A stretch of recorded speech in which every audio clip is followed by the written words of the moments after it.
निवासाय नित्याय परमात्मने बलभद्र सुभद्राभ्यां जगन्नाथा हरे ओम नीलाचल निवासाय नित्याय परमात्मने बलभद्र सुभद्राभ्यां जगन्नाथाय ते नमः। पिता स्वर्ग पिता धर्म पिता हि परमं तपः पितरी प्रीतिमा परने प्रियंते सर्वदेवता। अनंत कोटि ब्रह्मांडर नायक प्रभु जगन्नाथंकर अभय चरण रे अनंत कोटि भूमिष्ठ प्रणति। मोर पितृमातृ चरण कमल रे अनंत कोटि भूमिष्ठ प्रणति। सज्जन शास्त्र कहती आमर परिवार वर्गं को छाड़देले आमर बापा एवं माँ को छाड़देले आम पाई अन्य जड़े देवतुल्य बा देवदुर्लभ विशेष अटंती सी अछंती गुरु। जोपाई शास्त्र कहती अज्ञानम तिमिरांधस्य ज्ञानांजनम शलाकया चक्षुरुन्मीलितं येन तस्मै श्री गुरवे नमः। अज्ञान रूपक अंधकार को जहांकर शिक्षा बा उपदेश द्वारा आमर ज्ञान चक्षु खोली थाए बा आमे ज्ञानर अपूर्व निदर्शन को प्राप्त होता है जहांक द्वारा से होछंती गुरु। गुरुंक कथा कहिला बेले मने पड़ी जाए गुरुंक पाखरे एकनिष्ठ लय रखिथिबा जणे परम शिष्य हेउछि एकलव्य। आपण माने समस्ते जानती महाभारत रे गुरुमानंक आश्रम को केवल राजांकर पुत्र माने शिक्षा पाई जाउथिले। गुरु द्रोणंक पाखरे कौरव एवं पांडव उभय शिक्षा ग्रहण करुथिले किंतु एकलव्य हेउछंती आउ जणे संधिच्छु जी गुरु द्रोण को सीधा सड़क भाव में गुरु रूप में वर्णन करी जेहेतु गुरुंक पाखरे केवल राजपुत्र माने शिक्षा ग्रहण करि पारिबे अन्यत्र गुरुंकर गोटे प्रतिमा को स्थापन करी गुरुंक पादरे एकनिष्ठ भक्ति एवं लय रखी धनुर्विद्या को शिक्षा करिबा पई लागिले। एपटे गुरुंक पाखरे शिक्षा करुथिबा समस्त छात्र मानंक मध्यरे अर्जुन गुरु को सबुठारु भल लागंती बा गुरुंकर सबुठारु प्रिय शिष्य हेउची अर्जुन। शास्त्रंकर कहिबा कथा हेउची गुरु चरणे सेवा करी तांको वचन सिरे धरी गुरुंकु विष्णु प्राय मणि सेवा करिब हृदय पुणी। गुरुंकु देवता ज्ञान करिबा विष्णु ज्ञान करी पूजा करिबा किंतु जदि गुरुंकर आज्ञा पालन करू नथिबा शास्त्र कहती गुरुंकु पूजा करिबा अपेक्षा गुरु कहिथिबा कथा एवं गुरुंकर आज्ञा को पालन करिबा उचित। वास्तव रे आचार्य द्रोण शिक्षा देउथिबा समय रे आचार्य द्रोणंकर शिक्षा को आचार्य द्रोणंकर शस्त्र चालना को ग्रहण करी दूररू देखी दूररू दर्शन करी अर्जुनंक परि जणे समकक्ष योद्धा ही पारिथिले एकलव्य। जदि गुरुंक पादरे एकनिष्ठ लय बा भक्ति रखी गुरुंको ईश्वर ज्ञान करी गुरुंकर अनुपस्थित रे मध्य एकलव्य भली शिष्य अर्जुनंक भली सर्वश्रेष्ठ धनुर्धर ही पारिथिले तेबे गुरुंकु सीधा सड़क भाव में पाई गुरुंकर उपयुक्त सेवा करी गुरुंकर उपदेश को उपयुक्त भाव में ग्रहण करी जदि आमे आमर शिक्षा आमर जीवनचर्या एवं सामाजिक चलनी रे से कथा को आमे अनुध्यान करिबा बा मानिबा आमे मध्य एकलव्य परि गोटे सुशिष्य रे परिणत हो पारिबा। केवल सेवा रहिले हबनी, केवल भक्ति रहिले हबनी कि केवल कथा मानिले मध्य हबनी। अनुरूप भावरे गुरुंकर सेवाटी सठिक मार्ग रे हेउथिबो, गुरु कहूथिबा बा देउथिबा शिक्षा को उपयुक्त भावरे हृदयर सहित ग्रहण करुथिबा एवं गुरु देइथिबा उपदेश को मानी आमर गति पथ को गुरुंकर वार्ता अनुसारे गुरुंकर कथा अनुसारे आमे आमर जीवन चलनी को चलाउथिबा ताहाले प्रथम रे आमे गुरुंकर प्रिय होई परिबा, द्वितीय रे आमे समस्तंकर प्रिय होई परिबा। पुराण रे मध्य केही केही कहिचंती जदि देवता माने कोप करंती ताहाले से कोपरु वर्तिबा पाई बा से कोपरु उद्धार करिबा पाई हेबा पाई उपाय अछि, किंतु जदि गुरु थरे कोप करंती ताहाले गुरुंकर कोप को निवृत्त करिबा पाई बा गुरुंकर कोपरु निवृत्त हेबा भली महोषधि ए दुनिया रे नाही।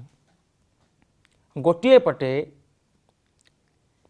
शास्त्र कहती आचार्य देवो भव, अर्थात गुरु को देवता ज्ञान कर। शास्त्र मध्य तदनुरूप कथा कहिले गुरु को विष्णु प्रायमणि। तेणु जदि एकलव्य भली साधारण शिष्य गुरुंकर तदनुरूप सेवा करी गुरुंकर सान्निध्य न पाई मध्य गुरुंकर दर्शन न पाई मध्य गुरु देउथिबा शिक्षा को ग्रहण करि पारे, ताहाले गुरुंक चरण रे भक्ति रखिले, गुरुंकर कथा को अनुध्यान कले, गुरुंकर उपदेश को सठिक भाव रे मानिले निश्चित भाव रे आमर जीवन यात्रा सफल हेबो। जय जगन्नाथ, जय जगन्नाथ, जय जगन्नाथ।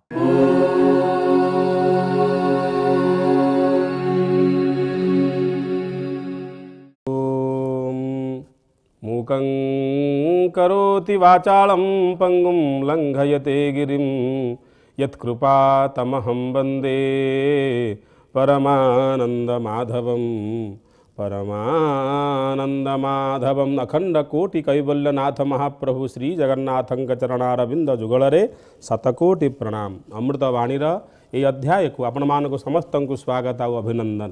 पर्याय निष्काम कर्मर कथा आमे गत पर्याय आलोचना करथिले। आमे किभली कर्म करिबा समय रे कर्मर फल रे आशा न रखी निराकांक्ष होई निष्काम भावना नहीं कर्म कले आमर बुद्धि मांद्य घटेना, बुद्धि रे शिथिलता आसेना, अपितु ब्रह्मनिष्ठा भाव आसे आउ बुद्धि रे मध्य निर्मल भाव प्रकाश होता है। जो निर्मल भाव आमको मन को भगवत कैंद्रिक करने साहाय्य करिथा।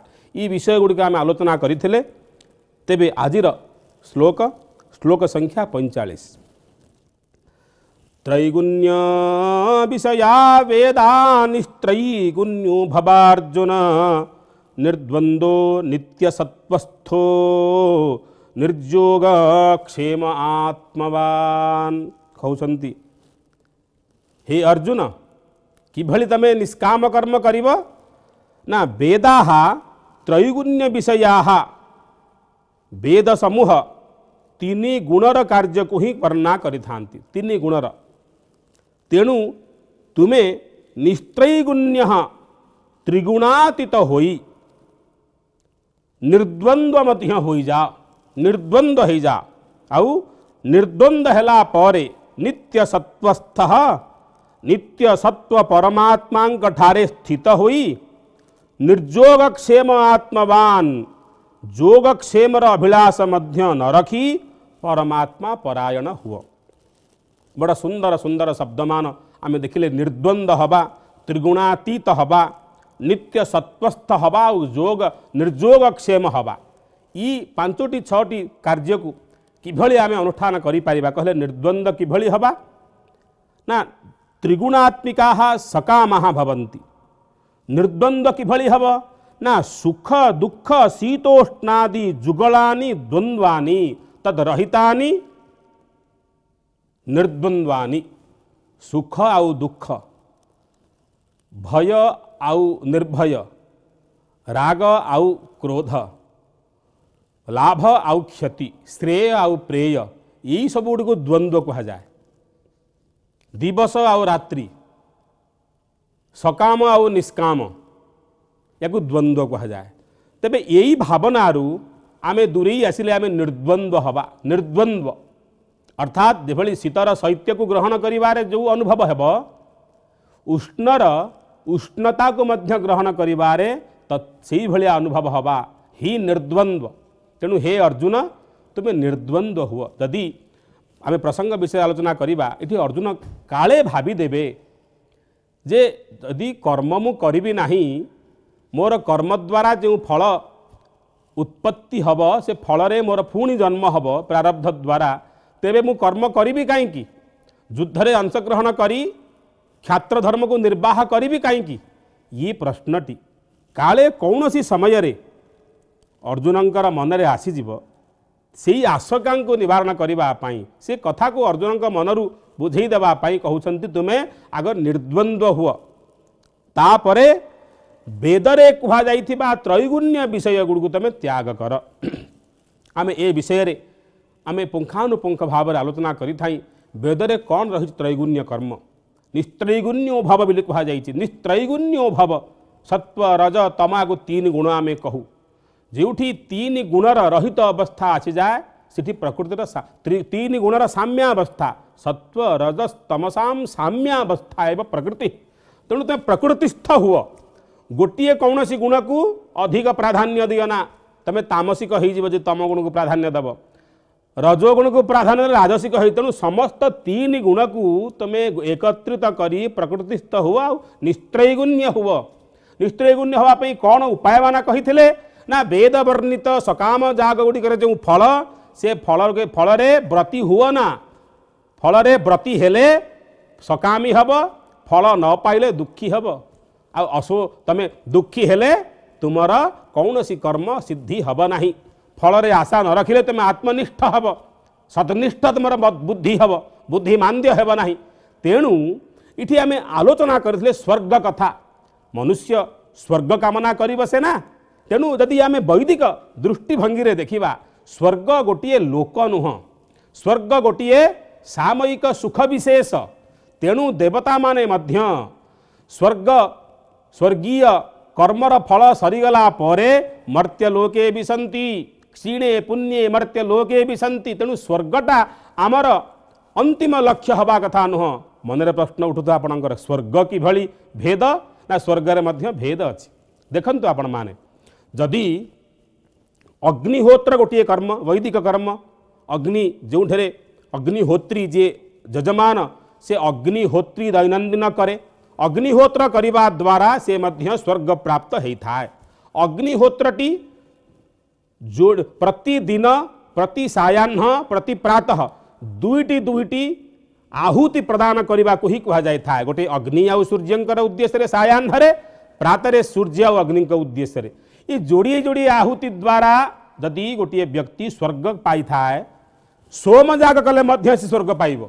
ଏଠି ଆପଣଙ୍କ ମନ ନିଶ୍ଚୟ ପଚାରିବ, ଯଦି ଯୋଡ଼ିଏ ଆହୁତିରେ ଯଦି ହେଇଗଲା ସ୍ୱର୍ଗ, ଆଉ ସୋମଯାଗ ଯିଏ ସମ୍ବତ୍ସର ପର୍ଯ୍ୟନ୍ତ ଚାଲିବ, ଗୋଟିଏ ବର୍ଷ ପର୍ଯ୍ୟନ୍ତ ଚାଲିବ, ସେଥିରେ ମଧ୍ୟ ସ୍ୱର୍ଗ। ଇଏ ଫଳରେ କିଭଳି ତାରତମ୍ୟ ରହିଲାନି? ନିଶ୍ଚୟ କର୍ମରେ ଯେଭଳି ତାରତମ୍ୟ, ଫଳ ମଧ୍ୟ ସେଇଭଳି ରହିବା ଆବଶ୍ୟକ। ତେବେ ସେଇ ସ୍ୱର୍ଗୀୟ ବା ସ୍ୱର୍ଗରେ କିଭଳି ରହିଛି ବିଭେଦ, ଏଥିରୁ ଆମକୁ ଜାଣିବାକୁ ପଡ଼ିବ। ଏ ବିଷୟରେ ଆମେ ଆହୁରି ଆଲୋଚନା ଆଗକୁ ରଖିବା। ଏବେ ସମସ୍ତେ କହିବା ଜୟ ଜଗନ୍ନାଥ, ଜୟ ଜଗନ୍ନାଥ, ଜୟ ଜଗନ୍ନାଥ।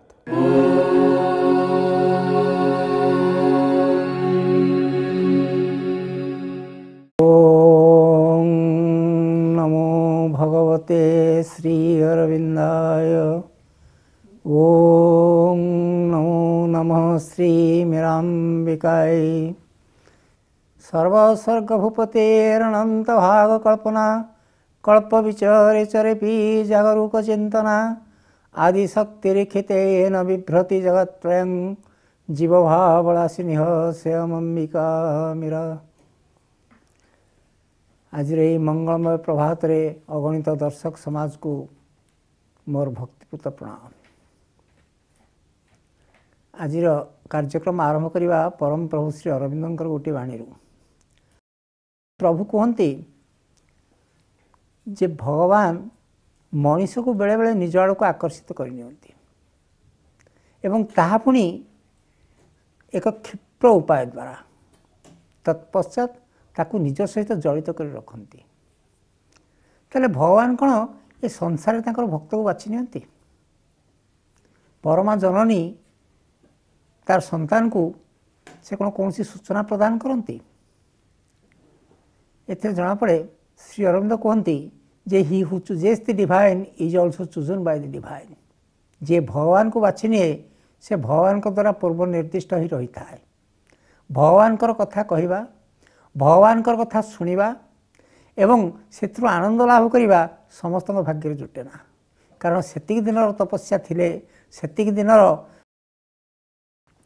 परिश्रम थिले आस्पृहा थिले तेबे जाइए मनीष भगवान संस्पर्श आसीपे। नचेत भगवत विषयक चिंता ता मन भर को आसे ना। ये संसार तो लक्ष लक्ष लोक अच्छा जो मैंने भगवान कौन जानते ना तथापि जीवनचर्या चली अर्थ रोजगार हो खर्च हो जीवन को उपभोग करुँच बेमार पड़ुंट डाक्तरखाना जाऊँच औषध खाऊँ जीवनचर्या चली। ये जीवन कौन कहीं मिली कौन हम आगू कौन करवा ये विषय कौन सी धारणा से ना। किंतु आउ केतक अच्छा जो मैंने भगवान को जानापी प्रयास करती निज तरफ भगवान किए मु किए तांको सहित मोर संपर्क कौन से केमिति मो जीवन को प्रभावित करुँच मो जीवन को परिचालित करुँच। आउ खूब कम संख्यक लोक थांती जहाँ को भगवान निजे खोजी खोजी खोजी कर बाहर कर आनती एवं तांको निजर बक्षरे सबुदिन कि चापिकी धरी नियंती। यही गोटे घटनाटी स्वाधीनतार अव्यवहित पूर्व घटी सेतेबेलर पूर्वबंग जहाँ को बर्तमान बांग्लादेश कहुच्छी सेठी गोटे विधवा ब्राह्मणीटे थाए अल्प बयस विधवा हो जाइए। सेतेबेले विधवा मानक ऊपर जो अत्याचार होता ताहा बर्तमान कल्पना करा जाई परिबो नहीं। असह्य जंत्रणा नहीं से झीटी बंचिक रही थाए। मझिरे मझिरे खाली से देखुए जे जड़े विदेशिनी ताको स्वप्न देखा दौरान एवं से कहते जे तू हूँ मोर संतान मु ते निश्चय निज पाखक नहीं जीवी। किंतु किए से विदेशिनी कौन से चाहती कहीं पाखक नहीं जाए इच्छा करती ए विषय से झीटी आदौ जापर ना। किछि दिन चली जाइए से झीटी निर्यातना असह्य होता एवं जितेबले से निर्यातना को सह्य करें ना सी गोटे आसी फरासी दंपति पाखे आश्रय नहीं एवं से फरासी दंपति चली आसुँच पश्चिमबंगर चंदननगर को। से पश्चिमबंग आ बांग्लादेश भीतर कौन सी प्रभेद ना स्वाधीनता पूर्व सेठी से फरासी परिवार सहित अवस्थान करिछि।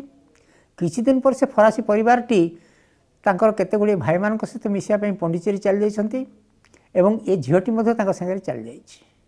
सेठी जाइए से परिवार रही दिने से आश्रम को आसछन्ति माँ को दर्शन करने के झीटी जाइछि। माँ को देखिक से भावुची ये हूँ तो से विदेशिनी बारंबार मत स्वप्न देखा दिखती ताले यही कौन मत चाहती ये आसापी कि जदि यह ही तांकर इच्छा मुझे पाक आसी स्वप्न दर्शन में जो आनंद लाभ करुली बर्तमान ताको जाग्रत अवस्था पाइपुर तेणु से पंडिचेरी रही जाइए। किसी दिन चली जाइए ता मन में गोटे प्रश्न आसूची जे मुझे एमती कौन चुप हो बसथी केवल खाली खाद्य गंडे खाऊँ माँ जो बासस्थान टी मत जोगे देती से विश्राम करुँची यही जीवन केते दिन चलो मत किसी काम करने को सुजोग मिलूना कहीं ताले सत्य कौन माँ मत जनईदेवे कि मो द्वारा से कौन करने चाहती तापर से अपेक्षा कर बस माँ को निर्देशनामा को केवे से निर्देश आसो कौन करी तापर से भावुची जे जदि माँ मत किसी कहती ताल कौ भाषा कहे फ्रेंच भाषा कहे ना बंगीय भाषा कहे ना इंग्रेजी भाषा कहे कारण सेतेबेले केवल फ्रेंच भाषा और इंग्रेजी भाषार प्राबल्य से थाए पंडिचेरी अन्य कौन भाषाभाषी एत संख्यार न था तेणु से झीटी भावुँ जदि माँ मत निर्देशना देवे ताले कौ भाषा देवे केमिति मुझे बुझीपारि हठात से दिन शोची रात्रि माँ ताऊ कहते स्पष्ट विशुद्ध बंगीय भाषा कहते जे काली ठू आश्रम तोर काम आरंभ हम डाइनिंग रूम पे कि जो चाउल डाली इत्यादि प्रदान करा जाउची से सब टिकनिक बाछबू धोईकी परिष्कार करूँ एवं डाइनिंग हल को जोगे देबू जोटी खाद्य प्रस्तुत होची सेठी मध्य सहायता प्रदान करूँ तापर से भावी जे भगवान पाखे भाषार कौन सी प्रतिबंधक केबे न थाए